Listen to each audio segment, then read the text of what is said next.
Bienvenidos a la tercera semana de nuestra nueva serie para el año nuevo, que tiene que ver con historia. Una historia es el relato de un acontecimiento o una serie de eventos. Es una narración. Y nos gustan. A todos nos gustan las historias. Esto es cierto para todos nosotros, todo el tiempo. Desde el momento en que somos niños, nos encantan las historias. Las buenas historias nos involucran, nos entretienen, nos pueden enseñar y cambiar, y de vez en cuando una historia nos inspira. La razón por la cual nos gustan las buenas historias es simple. Nuestras vidas son una historia. Ustedes están viviendo una historia. ¿Qué podría ser más interesante para ti que tu propia historia? Ustedes ya han vivido parte de esa historia y tal vez, probablemente, esas historias pasadas dan forma a sus historias actuales y al mismo tiempo las decisiones que están haciendo en este momento, las opciones que están eligiendo y la vida que están viviendo, algún día serán historias pasadas también.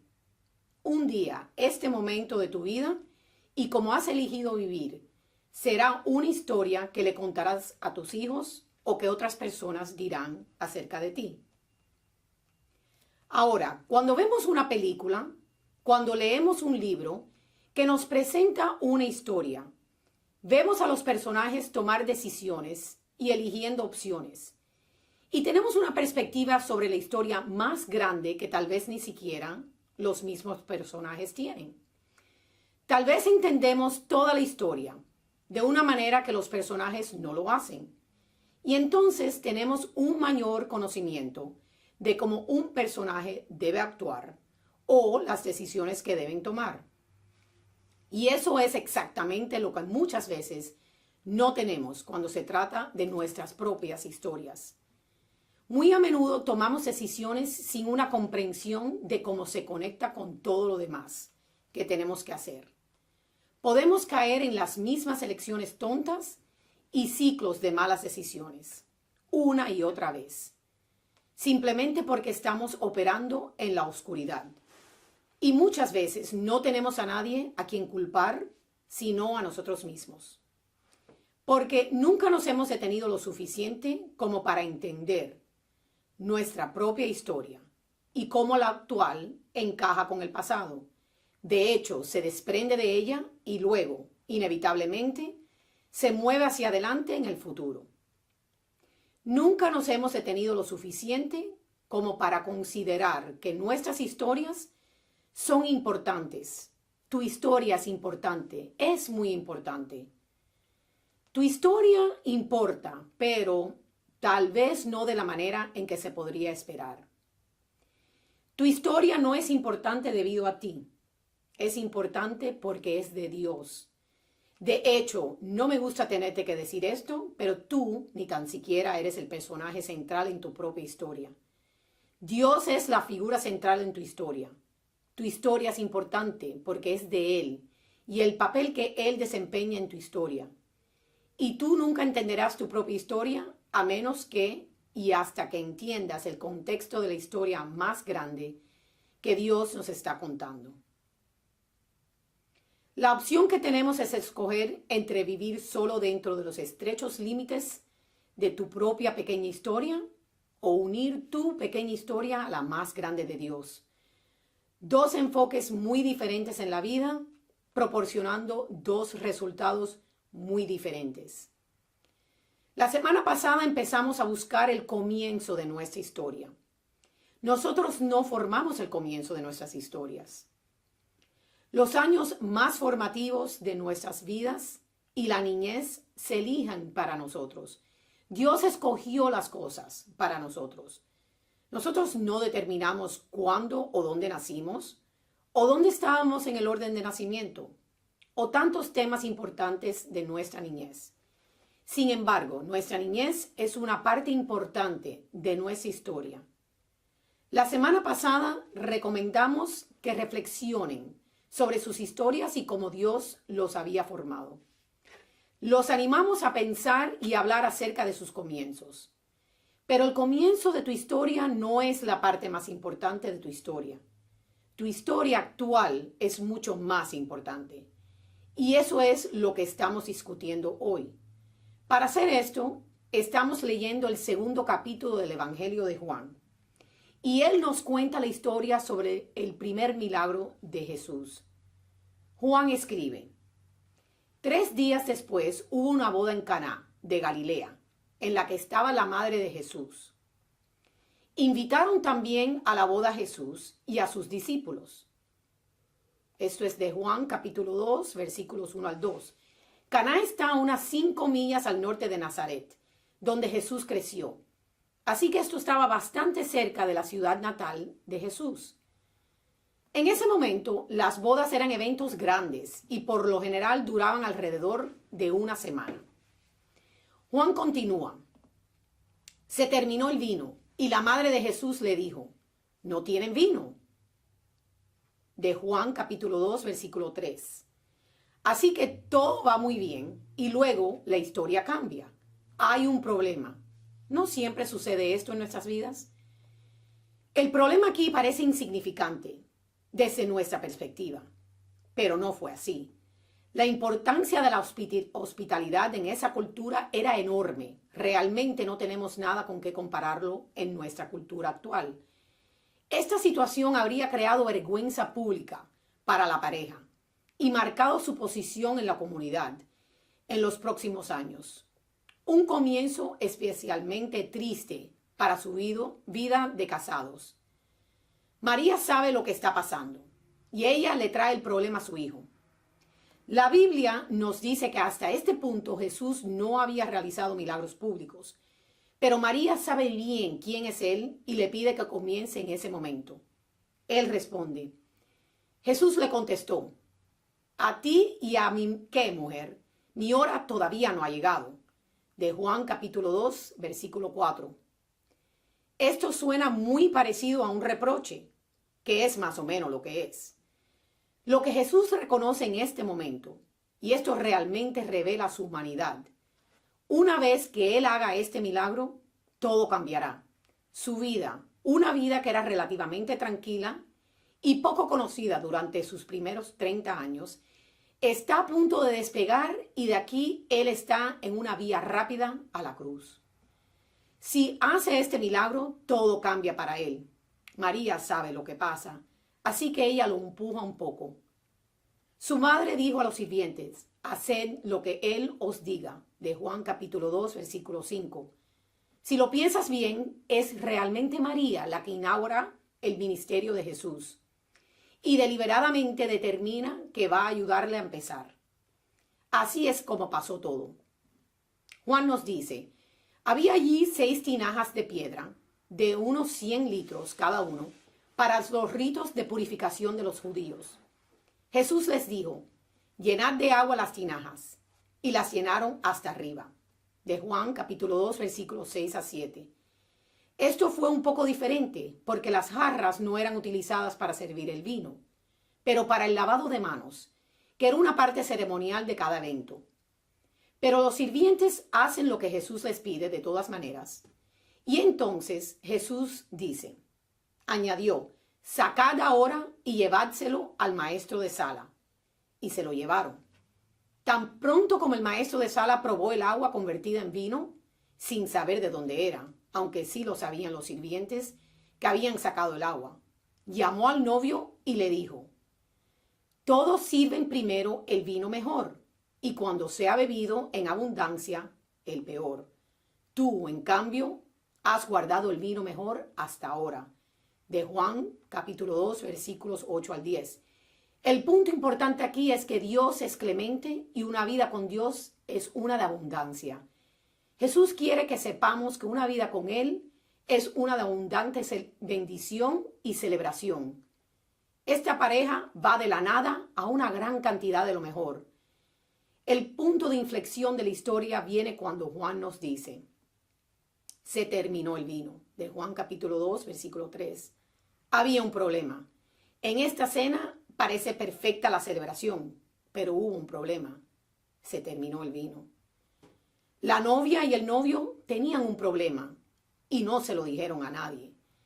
O todos, a medida que aprendemos, porque seguramente estaban avergonzados y molestos.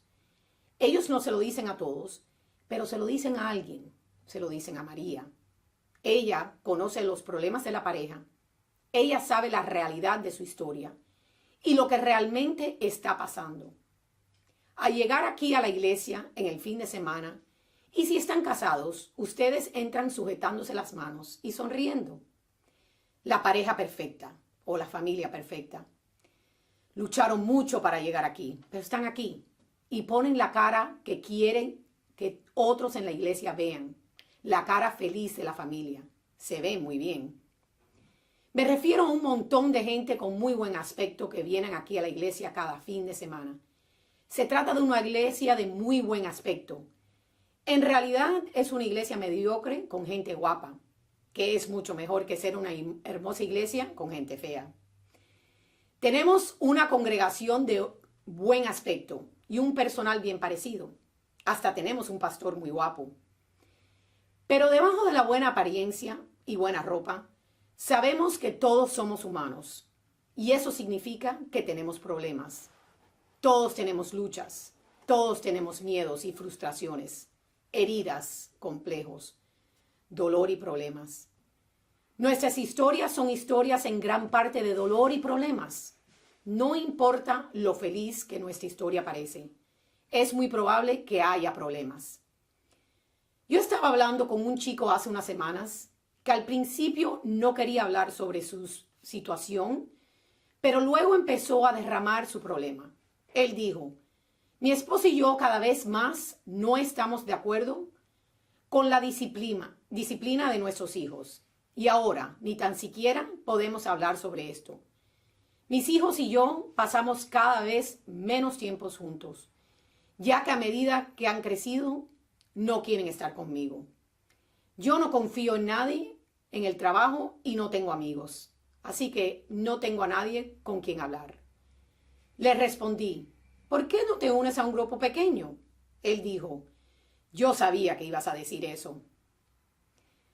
Yo estaba hablando con una mujer después de la Santa Misa el otro día, hace también un par de semanas, y ella estaba llorando y dice, todo este tema de la historia es muy difícil para mí, debido a lo que me pasó en mi niñez, y necesito hablar con alguien acerca de ello. Y yo le dije, eso es genial, debes hablar con alguien al respecto. ¿Por qué no te unes a un grupo pequeño? Y ella dijo, yo sabía que ibas a decir eso.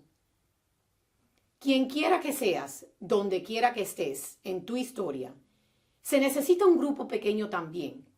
Y si has estado por aquí en Ascension recientemente, bueno, probablemente sabías que yo iba a decir eso. Ascension no es una iglesia con grupos pequeños. Somos una iglesia de grupos pequeños. Y nuestro objetivo es conseguir eventualmente que todo el mundo, los niños, estudiantes y adultos, formen parte de un grupo pequeño. La primera razón más convincente es que los grupos pequeños son nuestro sistema de entrega para la atención pastoral. Los grupos son el lugar donde nuestra gran iglesia puede acercar a sus miembros. En una parroquia de nuestro tamaño, no hay manera de que pudiéramos tener suficiente personal para atender el cuidado pastoral personal de todos nuestros miembros. Tenemos que atendernos unos a los otros. Y la mayoría de ustedes, solamente de lo que sé, están más que dispuestos a ayudar a los demás cuando se puede. Es solo que no pueden la mayor parte del tiempo, ya que no tienen un sistema para hacerlo. Por lo que no sucede. Ustedes necesitan un grupo pequeño para que esto ocurra. Los grupos pequeños son el lugar donde los feligreses pueden apoyarse mutuamente. Más importante aún, los grupos pequeños son un cambio de vida.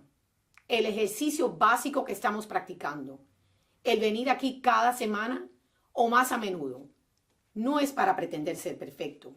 Se trata de un cambio de vida, creciendo en la bondad y el carácter. Nuestra formación como personas y como cristianos no es completa. Los grupos pequeños promueven la vida y el cambio a un nivel fundamental que rara vez ocurre en una congregación durante el fin de semana y no va a suceder en otros lugares. El poder del grupo proviene de la formación de la amistad, que se convierten en relaciones en las que las conversaciones conducen a la conversión. Dios nos hizo aprender de otros y crecer juntos en grupos. Cuando las personas se sientan en círculo y escuchan historia de otras personas y articulan la suya propia, crecen de una manera que no lo harán en otro lugar.